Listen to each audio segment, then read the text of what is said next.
Allan Ross, and I'm the managing editor of APC Technologies. We're here at the IRIS ODSR, which is Operator Driven Safety and Reliability Conference in Sarasota, Florida. We're sponsored by IRIS and SDT, and of course APC Technologies. We've done interviews with thought leaders and with practitioners of the operator-driven safety and reliability programs, and just the idea of changing the way we do what we do in maintenance and reliability in the marketplace. There's some fascinating interviews here. I hope you enjoy, and I hope you learn.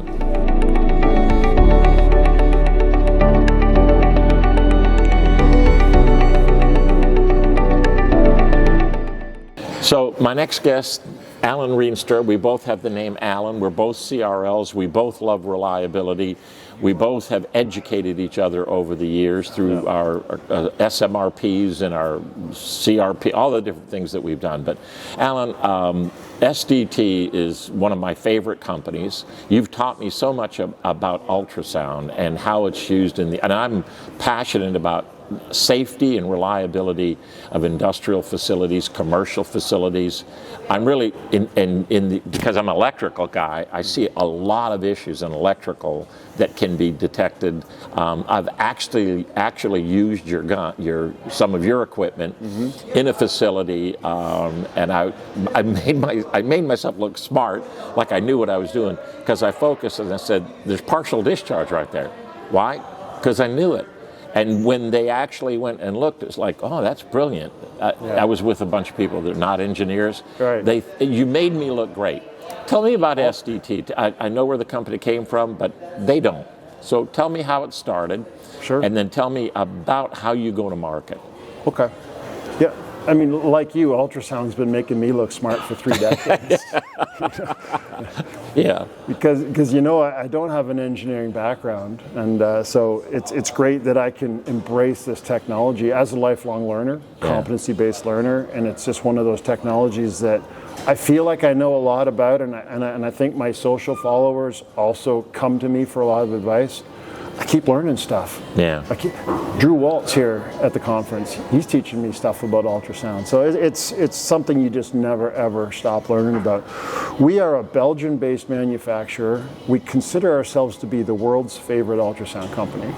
And I played with that for a little while because I thought, well, shouldn't we be the world's best ultrasound company or the world's biggest ultrasound company? And I thought, the world's best is, that's kind of subjective. Yeah. I can just say I'm the best, but you can say you're the best too, and there's no real measuring stick for it. And I thought, well, the world's biggest, that's only great if you can support everybody that you sell to. Yeah. So then I chose favorite, because favorite, I have to live up to that, right? Yeah. If I say I'm the world's favorite ultrasound company and one of my customers says, no, you're not, you suck, we hate you. Well, that's no darn good. So that's their opinion now. Yeah. So I impose their opinion on me when I say we're the world's favorite ultrasound company, and we are. People love us because we go out of our way.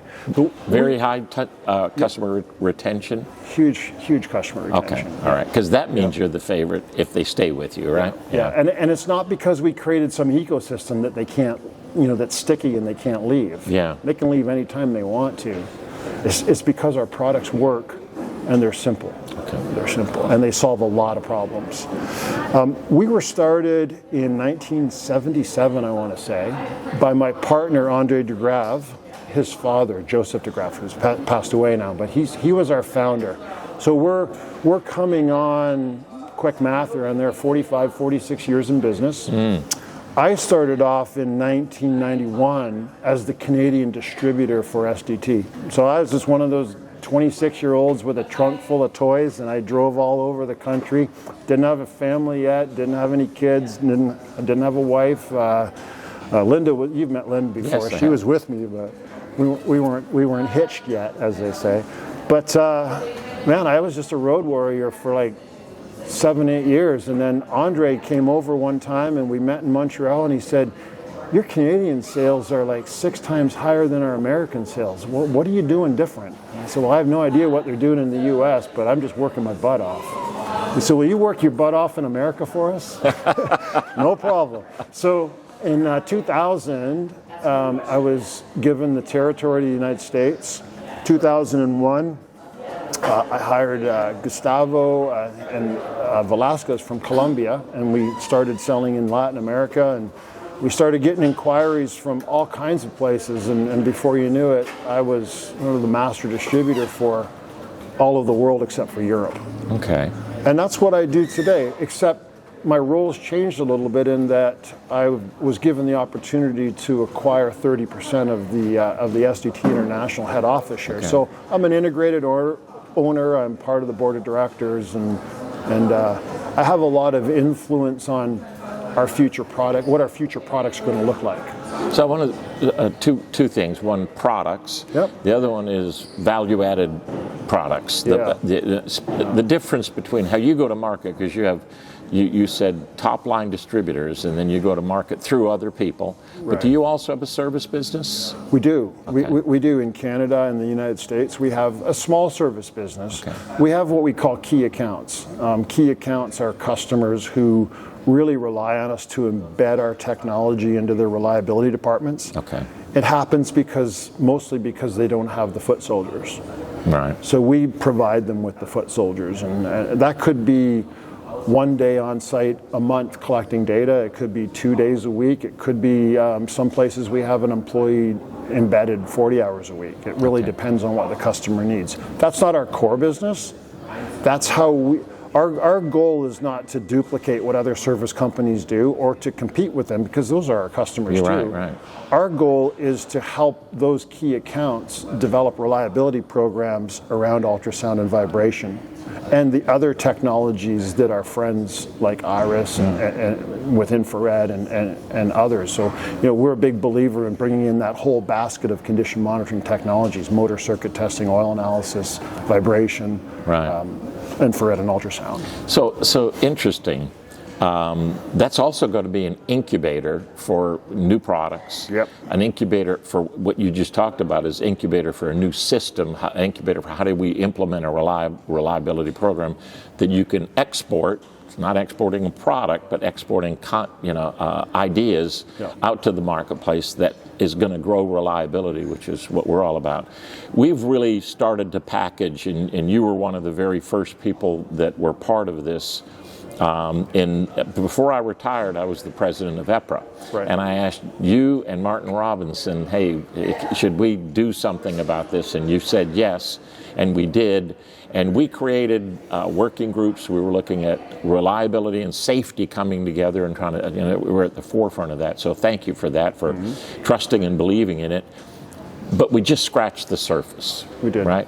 Talk a little bit about how SDT is like taking everything that you just talked about, because you went far beyond ultrasound. You're talking about a lot of other technologies that I don't want to say you're embracing, but that you are valuing as part of the package, with ultrasound being part of that package. Right. Where does SDT play in that whole role? And why are you different than any competitor? I won't speak to my competitors so much. I'll just speak to what we do. I'm an ultrasound expert. I hate the term expert, but I guess that's what I've become. But I'm a reliability enthusiast, a condition monitoring. I'm passionate about solving problems. And if ultrasound won't solve that problem, then I'll tell you, that's not the right problem. And if you know somebody else's situation, There's 650 different ways that a pump can fail. Wow. Ultrasound will find most of them, but it won't find all of them. So understanding your failure modes and effects analysis might mean that you need to use a different technology to solve that problem. I'm more than happy to let you know when ultrasound is the right tool and when it's not the right tool. So I think that's one area where we differentiate ourselves. It's also why I think you're my favorite. That's why we're the world's favorite, because we're not trying to shift assets from our balance sheet to our customer's balance sheet unless they'll provide value. And that goes back to what my father taught me. I mean, we've talked about that before. And my dad taught me at a very young age, find something that you can buy inexpensively, add your own personal value, and then go get rich. So don't get rich at the expense of your customer. It's a partnership. We want riches in life. Exactly. Alan, product. Yep. That's what SDT sells. Right. Training, how to use that product, and then further than that, application training, because there's a lot of applications people don't know that they can use it.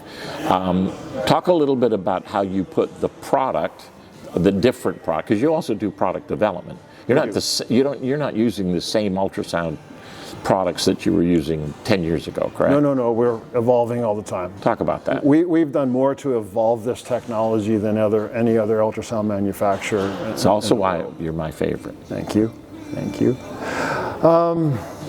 So, I mean, how our technologies evolved? Yeah. The interesting thing is that, when we went from listening to vinyl to listening to music on CDs to listening to them on all of that changed the quality. The digitization of music changed for me the sound quality. It did. It doesn't sound the same. Yeah. It doesn't sound the same.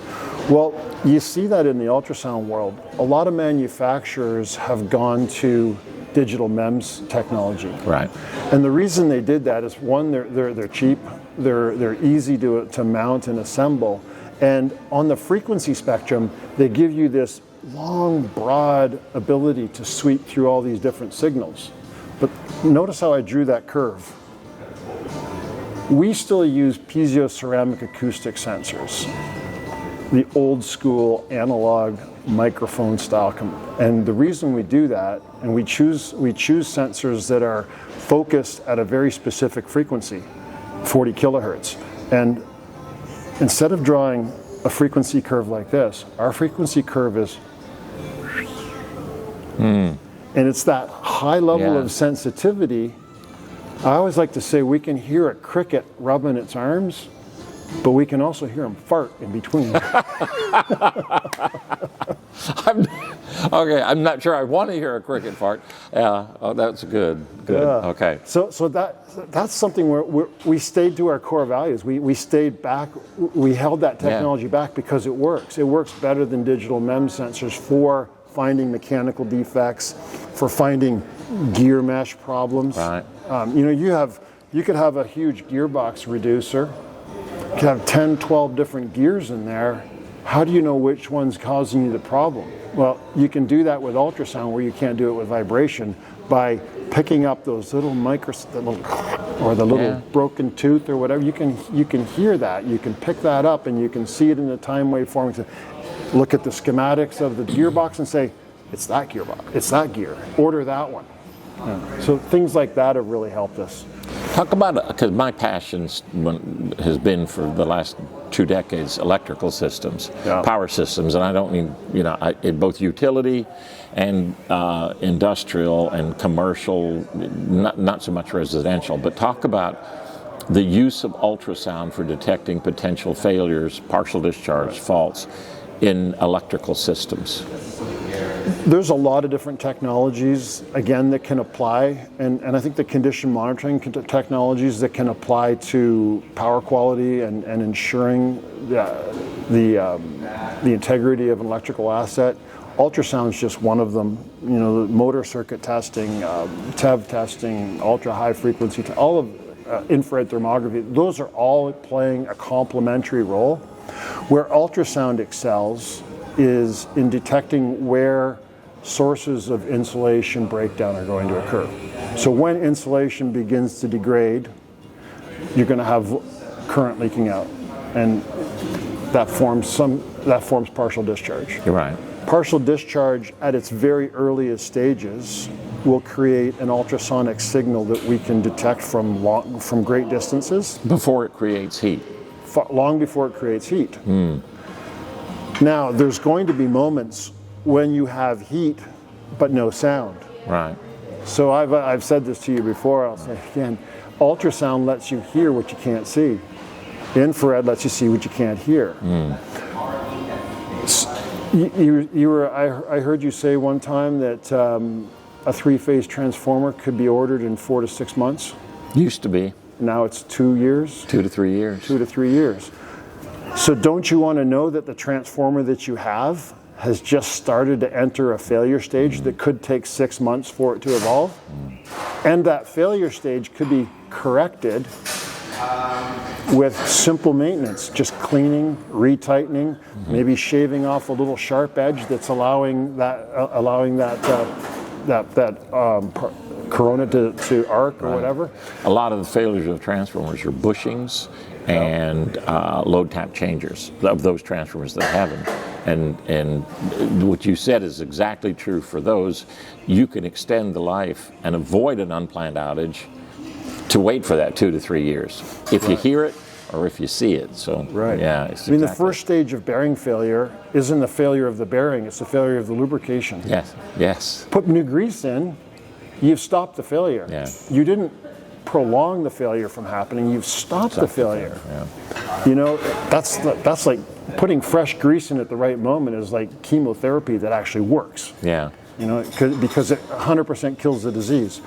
Finding partial discharge on a bushing, on a transformer, at the earliest stage, well, it's that ionization in the chemicals that get produced by the corona discharge that eat away at the insulation. Once the insulation starts to degrade, it's only going to get worse. It's never going to get better. So if we can find it at its inception point, we can stop that transformer from ever evolving towards it. So if you find that problem and you don't fix it, maybe you've got 6 months to failure. We can find the problem and fix it, there's no failure. That's exactly right. Yeah. My passion is that the life of the insulation of the electrical asset is based on the life of the insulation. So as the insulation fails, the asset's going to fail, and you can prevent that in many, many ways, and people are now realizing to do that. With simple maintenance. Yeah, with simple maintenance. So testing, do the maintenance, ultrasound's a great part of that. Alan, it's been brilliant. Thank you so much. Thanks a lot, And Alan. One last thing. I know you're here at this conference that IRIS and SDT are sponsoring. You've come with a strategic relationship with them. What does that mean? We're really excited. It's a strategic relationship that Martin and I talked about 10 years ago, but it took us a while for it to evolve, and suddenly like that it evolved. And essentially what we're doing is, we've been talking about this whole blue ocean concept of creating a sales network of empowered, smart, well-trained foot soldiers that can bring these important technologies to maintenance. So we're just joining hands and saying, let's pool our resources and find as many new ways to get the word out about ultrasound, about infrared, how those two complement each other, symbiotic partnership. The symbiosis between Martin and I and IRIS and SDT is just like the symbiosis between infrared and ultrasound. Now, I wish I could have the kind of graphics thing that they have in California, where they would take the IRIS symbol and the SDT symbol and they would kind of meld them together. But I don't. That would be cool. But you just explained it. I'll ask our videographer if he's able to do something with that. I'm sure there's somebody younger than us that can do that. There's got to be on their phone, probably. Yeah. But thank you for that Awesome. overall. Appreciate it.